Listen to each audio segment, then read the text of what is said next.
Assalamualaikum warahmatullahi wabarakatuh.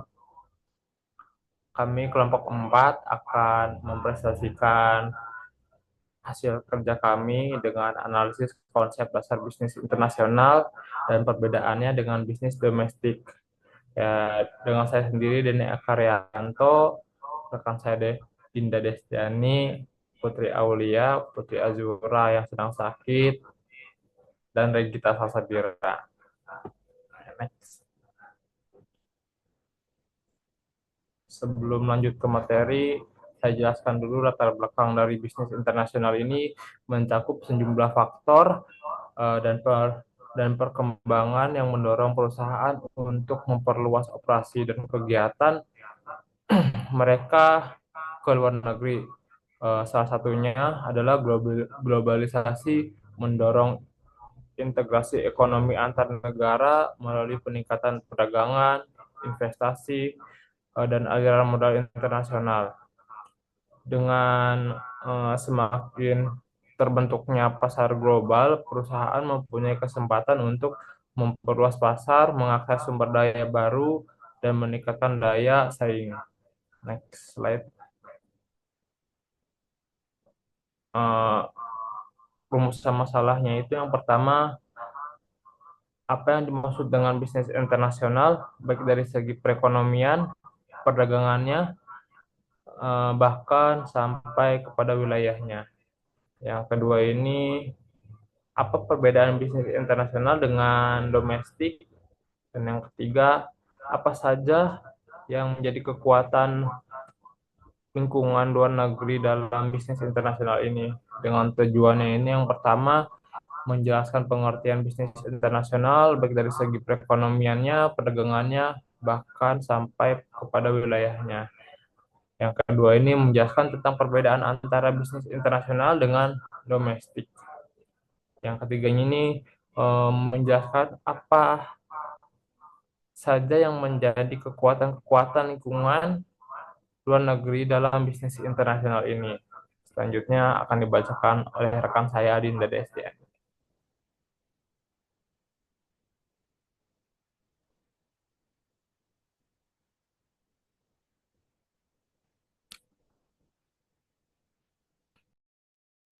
Selanjutnya, pengertian bisnis internasional.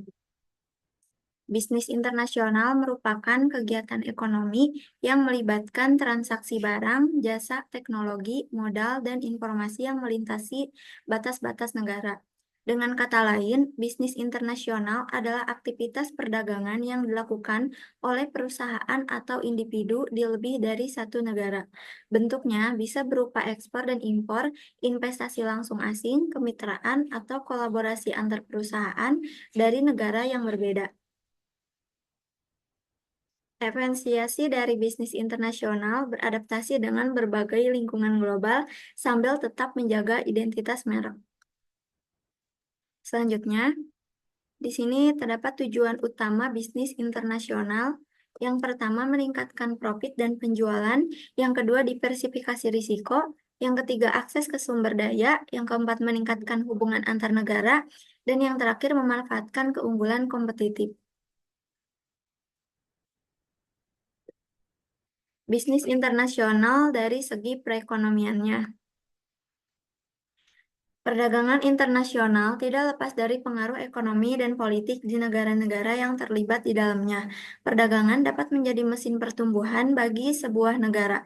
Negara yang kegiatan ekspornya jauh lebih tinggi daripada kegiatan impor, maka dapat dipastikan negara tersebut akan menjadi negara dengan tingkat pertumbuhan ekonomi yang tinggi. Kebijakan ekspor-impor sebuah negara seringkali dipengaruhi bukan saja karena motif ekonomi, akan tetapi juga dipengaruhi oleh situasi dan kondisi politik di sebuah negara. Selanjutnya, bisnis internasional dari segi perdagangannya.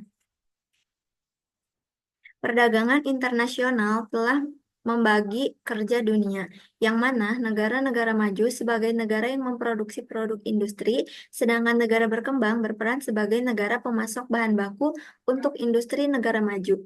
Implikasi lain dari perdagangan internasional ditandai dengan semakin berkembangnya perusahaan multinasional atau MNC multinational company di berbagai bidang seperti manufaktur, transportasi, telekomunikasi, pengolahan makanan, jasa, dan energi. Globalisasi perdagangan merupakan peluang dalam mengembangkan usaha dan pemasaran bagi perusahaan yang mampu bersaing. Namun juga akan menjadi tantangan bagi perusahaan atau negara yang tidak mempunyai daya saing yang tinggi. Selanjutnya, teori perdagangan dalam bisnis internasional.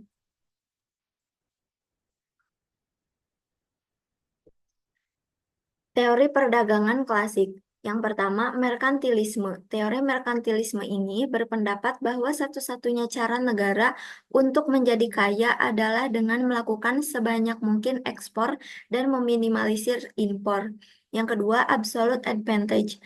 Lebih mendasarkan pada besaran atau variabel real, bukan moneter, sehingga sering dikenal dengan nama teori murni atau pure teori perdagangan internasional.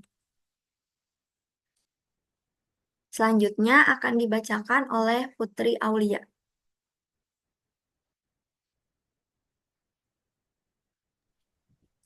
Selanjutnya ada teori perdagangan modern. Yang pertama ada comparative advance dari J.S. Mill dan David Ricardo.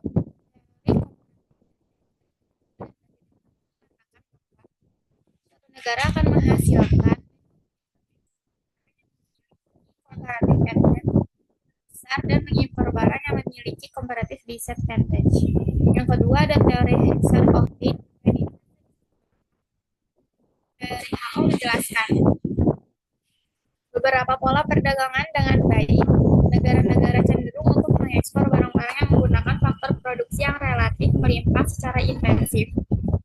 Menurut Hexer-Ohlin, suatu negara akan melakukan perdagangan dengan negara lain disebabkan negara tersebut memiliki keunggulan komparatif, yaitu keunggulan dalam teknologi dan keunggulan faktor produksi.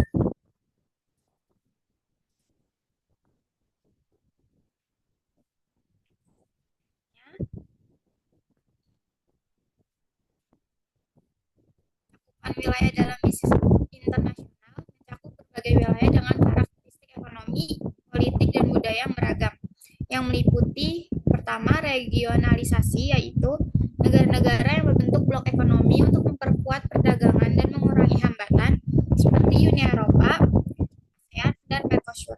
Yang kedua ada negara berkembang dan negara maju. Negara maju menawarkan infrastruktur dan teknologi canggih, sementara negara berkembang menawarkan tenaga kerja murah dan pasar potensial. Yang ketiga ada pasar global, yaitu perusahaan multinasional beroperasi di berbagai negara untuk memperluas pasar dan mendiversifikasi resiko.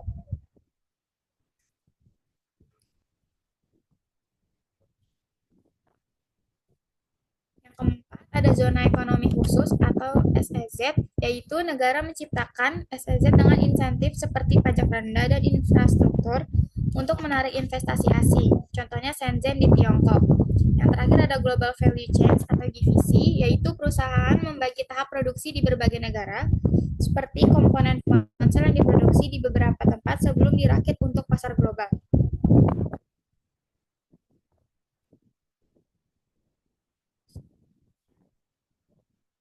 Perbedaan bisnis internasional dan bisnis domestik. Bisnis internasional ada 4 perbedaan. Yang pertama, perusahaan tidak hanya melakukan investasi di negara sendiri, tapi juga melakukan investasi di negara lain. Kedua, memiliki resiko karena perbedaan wilayah sehubungan dengan perbedaan kurs valuta asing. Yang ketiga, ada lebih kompleks dengan adanya perbedaan ideologi, budaya, politik, sosial, dan ekonomi. Yang keempat ada karena jarak yang jauh membuat biaya lebih mahal jika dilihat dari sisi lokasi. Bisnis domestik perbedaan ada 3. Yang pertama, tidak beresiko tinggi karena perusahaan berada di negara sendiri yang sudah diketahui sistem perekonomiannya. Yang kedua, ada kesempatan untuk memperoleh keuntungan lebih besar berkurang karena ruang lingkup pasar hanya terbatas di negara sendiri. Ketiga, ada lebih mudah dalam hal komunikasi, pengurusan izin investasi, dan transportasi.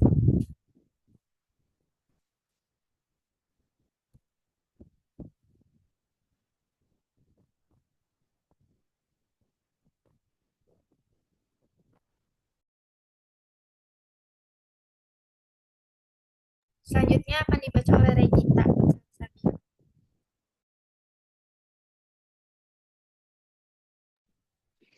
Selanjutnya ada kekuatan lingkungan luar negeri dalam bisnis internasional.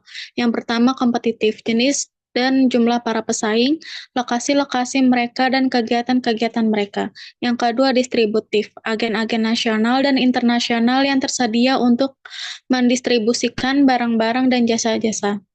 Yang ketiga ada variabel ekonomi seperti JNP, biaya buruh per unit, dan pengeluaran konsumsi pribadi yang mempengaruhi kemampuan perusahaan untuk melakukan bisnis. Yang keempat, sosioekonomi, karakteristik dan distribusi populasi manusia. Yang kelima, finansial, variabel-variabel seperti suku bunga, tingkat inflasi, dan perpajakan.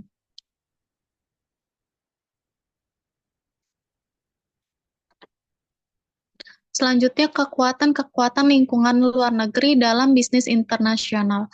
Yang pertama ada legal, jenis-jenis hukum asing dan domestik yang banyak dan harus dipatuhi oleh perusahaan-perusahaan internasional.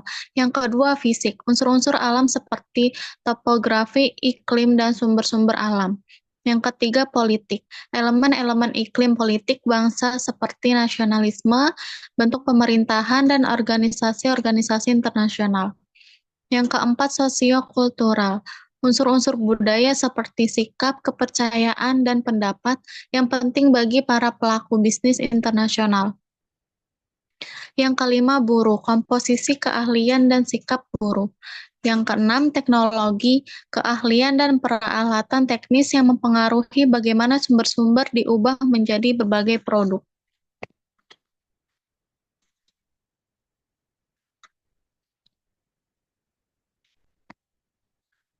Selanjutnya, kesimpulan. Bisnis internasional adalah bisnis yang kegiatannya melewati batas-batas negara. Perdagangan internasional merupakan transaksi antar negara, itu biasanya dilakukan dengan cara tradisional, yaitu dengan cara ekspor dan impor. Dengan adanya transaksi ekspor dan impor tersebut, maka timbul neraca perdagangan antar negara. Sedangkan pemasaran internasional yang merupakan keadaan suatu perusahaan dapat terlibat dalam suatu transaksi bisnis dengan negara lain.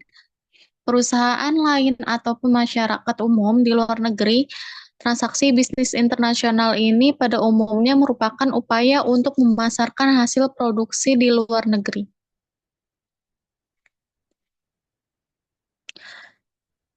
Bisnis internasional mencakup kegiatan ekonomi yang melintasi batas negara, di mana perusahaan dapat meningkatkan pertumbuhan melalui ekspor, impor, dan investasi asing. Perdagangan internasional yang melibatkan transaksi antar negara menciptakan neraca perdagangan yang menggambarkan keseimbangan ekonomi di tingkat global. Pemasaran internasional memungkinkan perusahaan memperluas jangkauan produk, dapat mengakses pasar baru, dan meningkatkan daya asing. Bisnis internasional tidak hanya memberi peluang ekonomi, tetapi juga memperkuat hubungan antar negara melalui kerjasama ekonomi, politik, dan budaya. Dalam konteks ini, perusahaan dituntut untuk memiliki adaptabilitas terhadap perbedaan politik, ekonomi, sosial, dan budaya setiap negara guna mencapai keberhasilan di pasar global.